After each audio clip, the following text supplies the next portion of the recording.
Good morning, everybody, and happy Memorial Day weekend.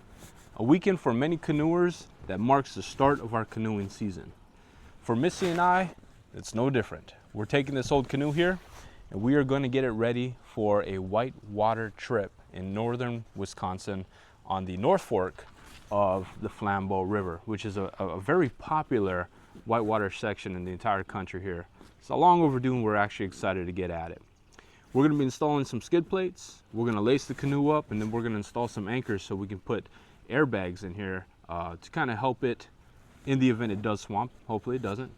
Float a little bit higher and bounce off the rocks a little bit easier, and just stay in good working order.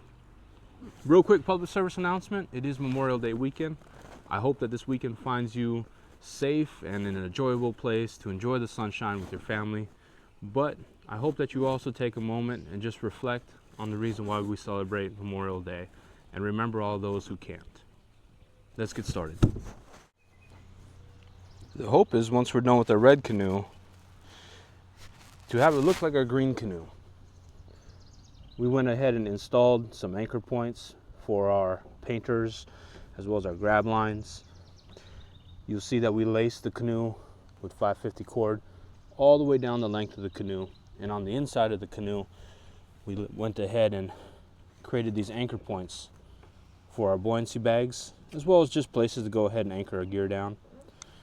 Also making sure that our buoyancy bags stay in place. We have some D-rings that we've installed in the event of a swamping.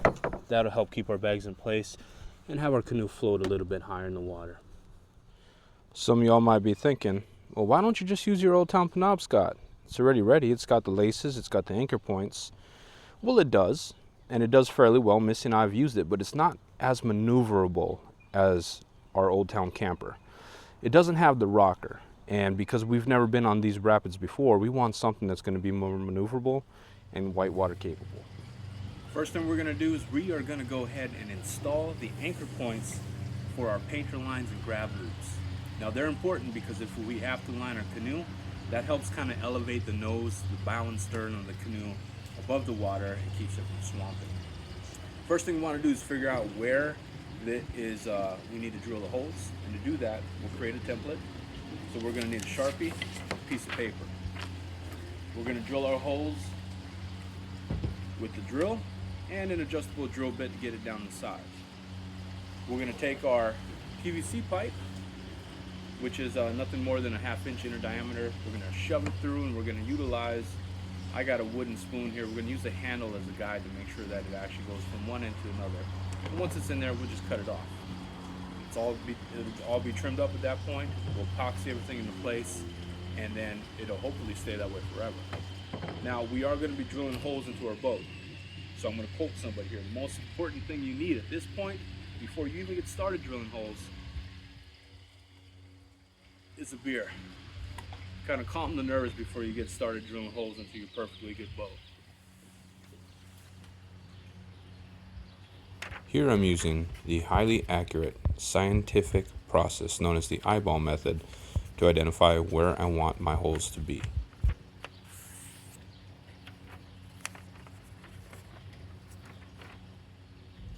Once I have a rough idea, I fold the piece of paper in half and overlay it onto the canoe, marking it with my Sharpie marker. This will be the template to make sure that all 4 holes that I drill in the stern and the bow will be approximately the same location.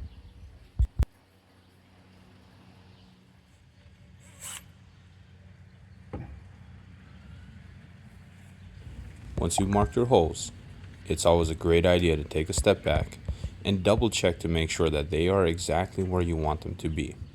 If they're not a big deal. Just repeat the process and place your holes where you feel they should be.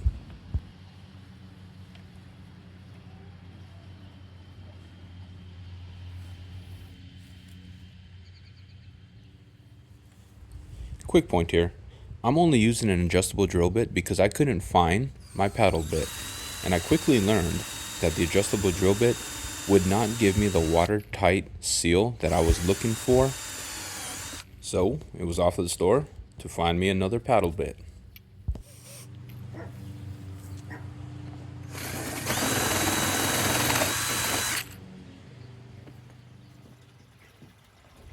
Here, I insert the handle of my wooden spoon and use it as a guide for my PVC pipe.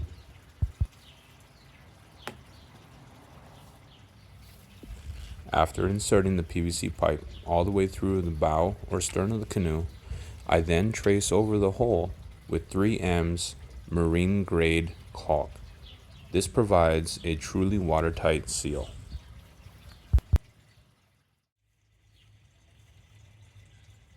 Repeating the process everywhere the PVC pipe protrudes from the canoe.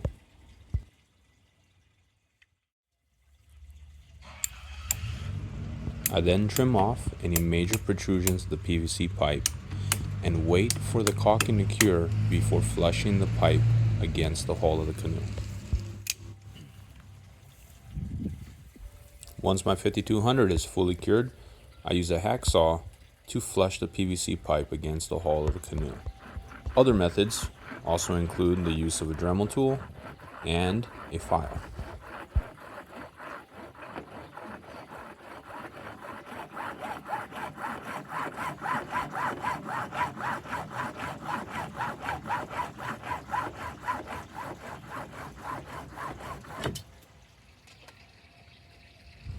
To help ensure a watertight fit and prevent any potential delamination of the Royalex material due to water intrusion, I also 5200 around the PVC pipe inside of the canoe itself, making sure that I adequately bond both surfaces of the PVC and the canoe by using my finger to spread the caulking all around. That pretty much completes this portion of the anchor points for our painter lines and our loops. About 24 hours, once that marine adhesive really cures and hardens, I'm gonna go ahead and flush down the rest of this PVC, tidy it up just to make sure it's, looking nice. What we're gonna do now is we're gonna go ahead and lace the canoe to create anchor points to lash down equipment and airbags. A couple of things you're gonna need at this point. You're gonna need a drill with a bit, and that bit is gonna be just big enough for the outer diameter of your paracord or 550 cord. This is what we're going to use to lace the entire canoe, the entire length of it on both sides. On the inside, to create the loops, we're going to use some clear vinyl tubing.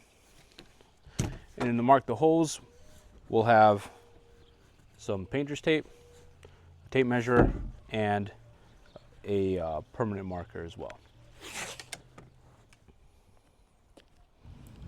The process begins by applying painter's tape just under the gunnel for the entire length of the canoe on both port and starboard.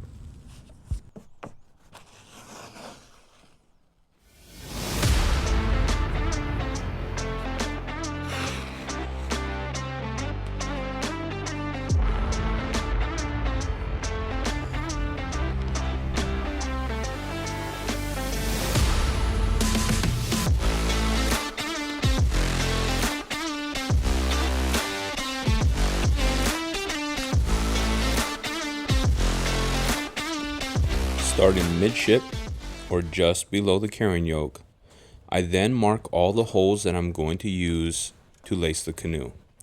I do this by placing the marker 1.5 inches below the aluminum gunnel and spacing the holes 4 inches apart from each other, working from midship all the way to bow and stern on both sides of the canoe.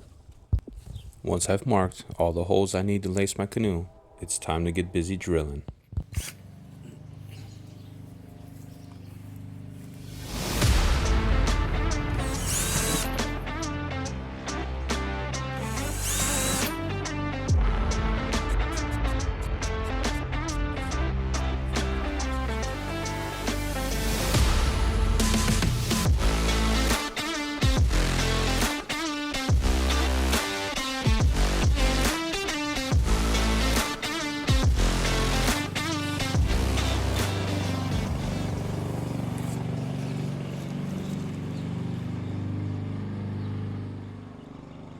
So Missy's gonna help me. We're gonna cut a bunch of the tubes for the inner loops, and they're just gonna be a little bit longer than the 4-inch spaces that we have, and that's gonna give us a loop. And if you see, we kind of tapered the ends here, and take a look. What it's going to do, and this is going to be on the inside, is it's just going to create these little anchor point loops right here. And with it being flush, it'll be flush against the hull. And that's what we're going to use when we feed the paracord through it. We'll show you what that looks like. Here I'm creating an anchor point and a stopper knot that is going to sit flush against the inside of the canoe. I do this by making a simple figure 8 follow through in which I could use to tie gear or airbags into, and then feeding the working end of my paracord through the first hole.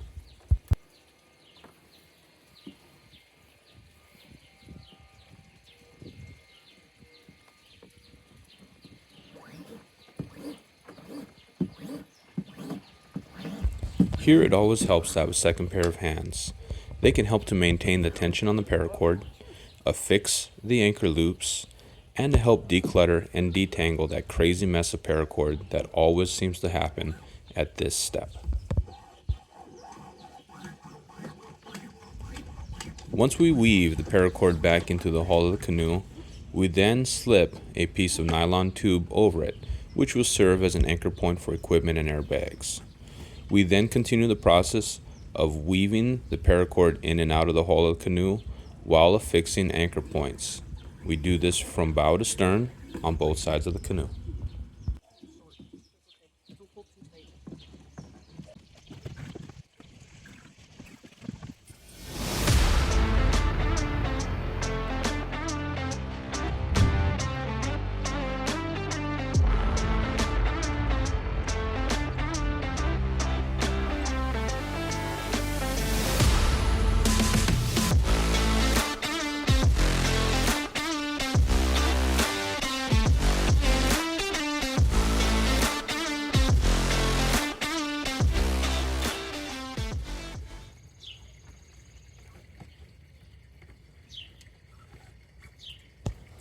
Here you want to finish up your lacing the exact same way you started it. You want to keep it taut while making sure that you create an anchor point for any potential airbags or equipment in the future. I finish up again with another figure 8 follow through and make sure that I melt the ends of my paracord so that they don't fray over time.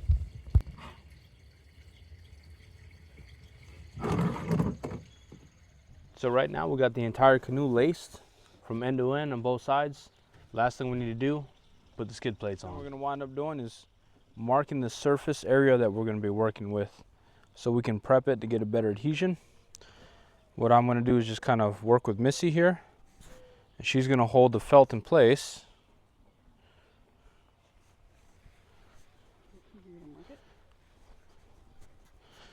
And I'm just going to go ahead and take this marker, a little permanent marker, and just kind of roughly mark where I need to sand and prep my surface area.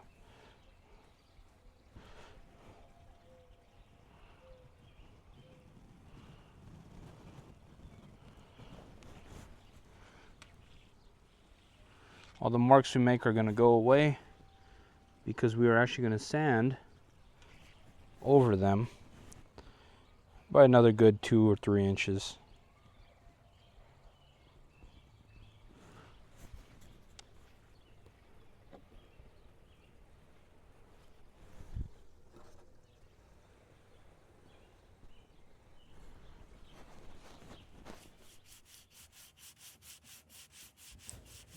Now that I got a good idea of how the skid plate is going to lay over the bow and stern of the canoe, I'm going to go ahead and prep the surface by giving it a rough sand. This is important because it allows the epoxy the surface area necessary to really adhere to the canoe.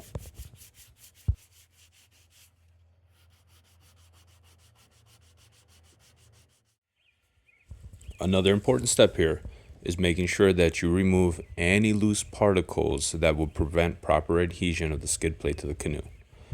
I do this by using a vacuum to help suck up those particles before I lay on my epoxy.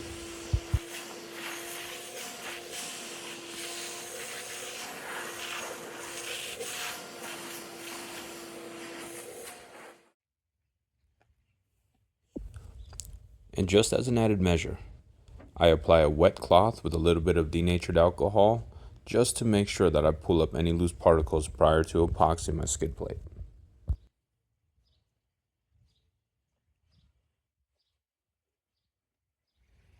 Next thing we're going to wind up doing is actually prepping our skid plates for the install. We will be using West Marine's G-Flex epoxy to be the hardener here to epoxy everything to the boat. It's a 1-for-1 ratio, 1 part epoxy, 1 part hardener. And what we're going to do is we're just going to mix it up. We're going to saturate the cloth here, and then we're going to carry the cloth over and then transfer it to our canoe. A couple of key points: always want to make sure that you're being safe with epoxy. Rubber gloves. I changed out of my wool shirt. If you got anything on that you would be afraid to have ruined, take it off. And last but not least, most important, eye pro. If you get any splashes of epoxy in your eyes, you're going to want to wash it out with copious amount of water straight to the hospital, so that way you don't have any permanent eye damage. So I'm going to be wearing these. Let's get started.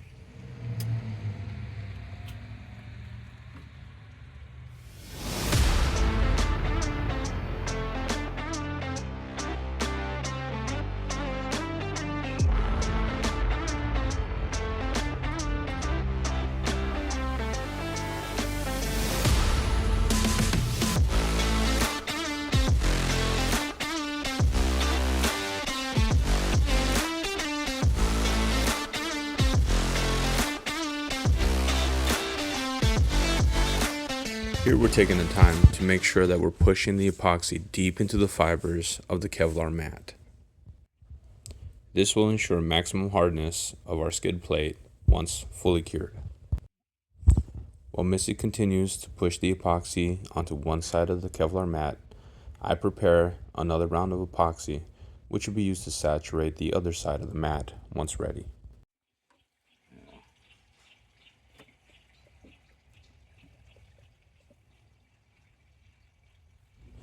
We then repeat the process on both sides of the Kevlar mat until all fibers are completely saturated with the epoxy. You'll know you're close once the skid plate is become completely translucent. Take the brush. The next step is to apply a coat of epoxy directly to the canoe hull, where your skid plate will lie.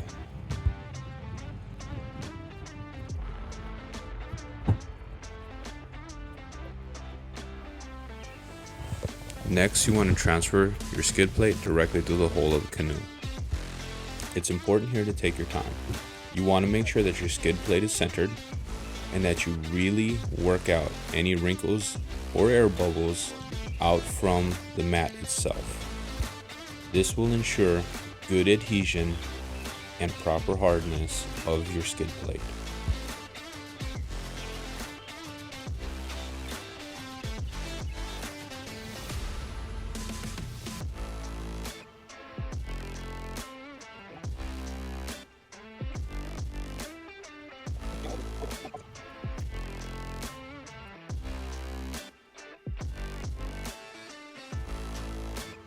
To ensure that the skid plate rests flush against the hull as the epoxy cures, we then wrap it with some cellophane wrap.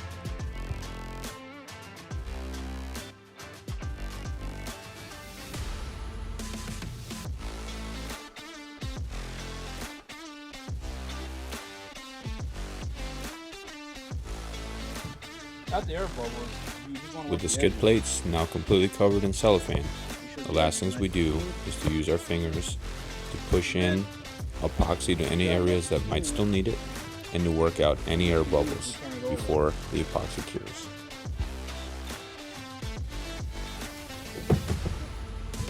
Lastly, we flip the entire canoe over. This allows the epoxy to settle at the bottom of the cellophane wrap to help ensure complete saturation of the mat and adhesion as it cures. Once your epoxy is cured, you want to take the time to clean the area. We do this with some light sanding and scraping with a razor blade.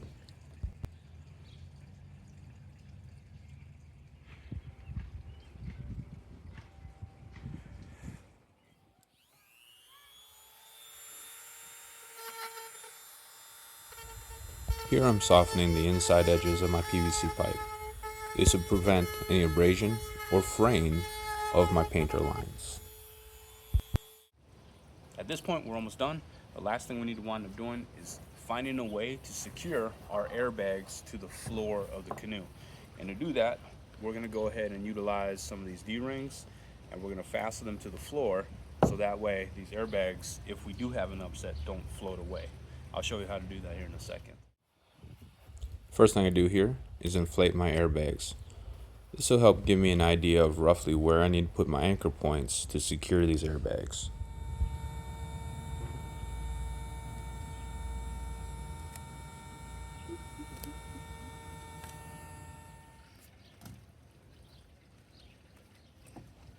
Once I have a good idea, I center these D-rings into the center of the canoe under the airbag and trace them out with a permanent marker.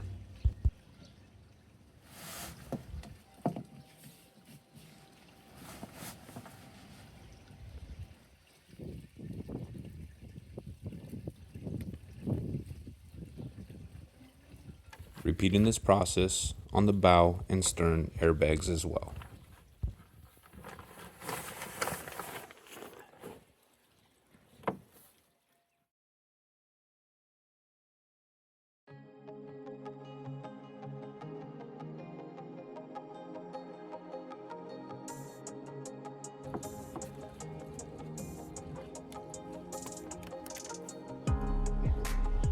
Now that I've got my areas marked out, it's time to prep the hull of the canoe to make sure that we can have good adhesion to our D-rings. We do this by roughing up the area with sandpaper. This provides greater surface area and the ability for the adhesion material to bite into the hull of the canoe, providing a much stronger bond.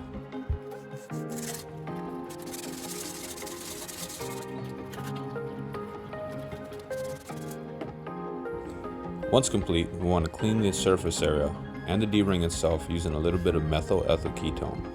This is important because it will help chemically prepare the surfaces to be bonded to each other.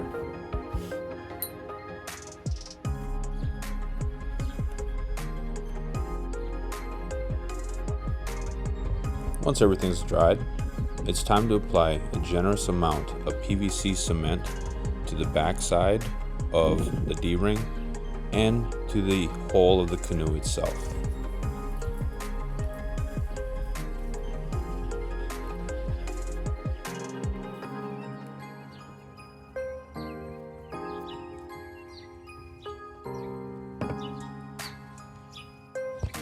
Once complete, center the D-ring over the area and apply firm pressure, working out any air bubbles between the two surfaces.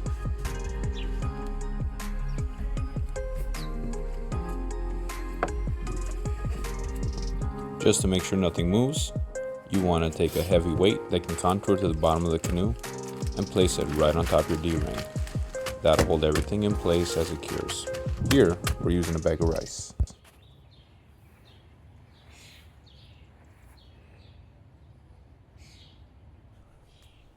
Couple of quick fixes here, and we took a very capable canoe and made it even more capable and ready for whitewater. A few more alterations we've done since we turned the camera off was around the anchor points here.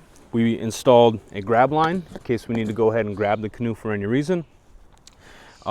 We installed a painter, and attached to the painter, or actually we store the painter line in, are these recreation barrel work bags that are actually designed to hang off your handle and keep the rope and the painter lines just nice and neat, untangled out of the way, so that way you have all your available cockpit to you. And then the last thing that we wound up doing was we took our swim lines, and this is also a throw bag, a throw line if we need to throw it to somebody who's in the water.